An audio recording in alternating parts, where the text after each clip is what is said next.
Bonjour jeunes gens, j'ai finalement réussi à retrouver mes saves de Magic. En fait, ils étaient perdus quelque part sur mon laptop et là j'ai réussi à les reprendre. Donc aujourd'hui je vais vous montrer comment faire tous les challenges en fait. Puis probablement que demain, parce qu'en ce moment pour moi c'est jeudi, probablement que demain je vais faire le Friday Night Magic et que je vais le mettre sur YouTube bientôt pour ceux que ça intéresse.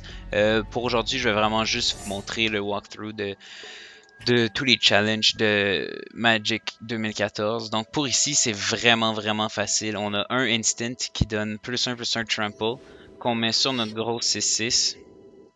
On pourrait même faire 4 damage de plus, mais ça sert à rien. C'est vraiment inutile, c'est hyper facile le premier. On fait juste attaquer avec tout ça. Ici, ils ont le choix, soit ils vont bloquer. Ici, avec 6 de damage dans la 7/7, il va rester 1, +2, +2, 5. Puis s'il bloque juste avec 1, 2, 2 la 7/7, il va passer 5 aussi. Donc on gagne très facilement le premier challenge. Le deuxième maintenant un peu plus intéressant.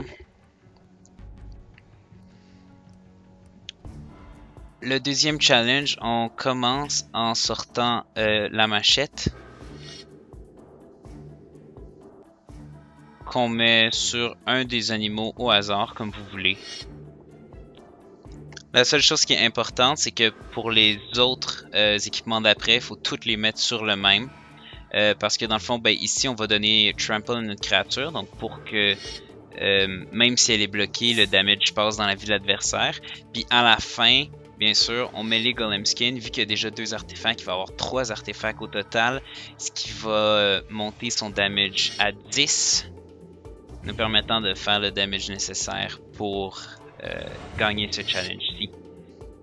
Donc un peu plus complexe que l'autre, mais quand même assez simple, dans le sens que on a juste besoin de prendre les 3 premiers artefacts qui nous sont offerts, puis ça fonctionne. Pour le prochain, Battle Tactics. Allons voir ça.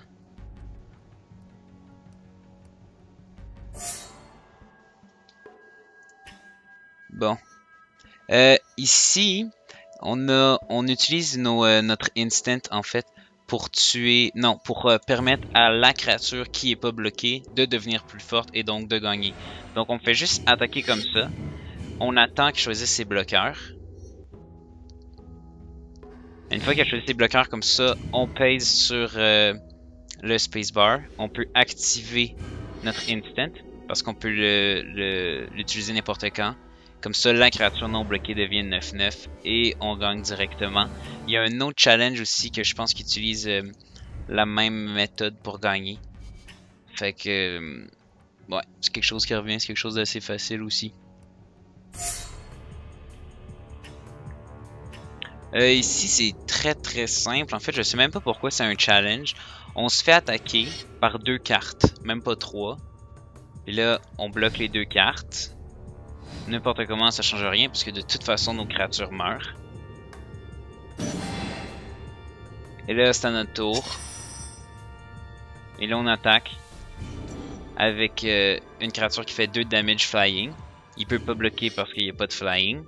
Il lui reste 2 de vie. Là, on a gagné.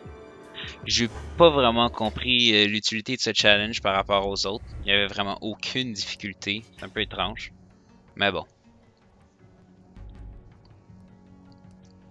Ce challenge-là est pas si difficile dans le sens qu'il nous donne un indice ici au début. Il dit quand une créature utilise son Regenerate, elle devient tapped, donc elle peut plus bloquer. Donc en fait, il nous donne la réponse. On va essayer de détruire la créature directement.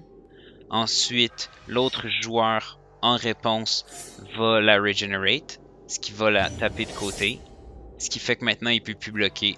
On l'attaque, on fait 3 de damage et il meurt directement.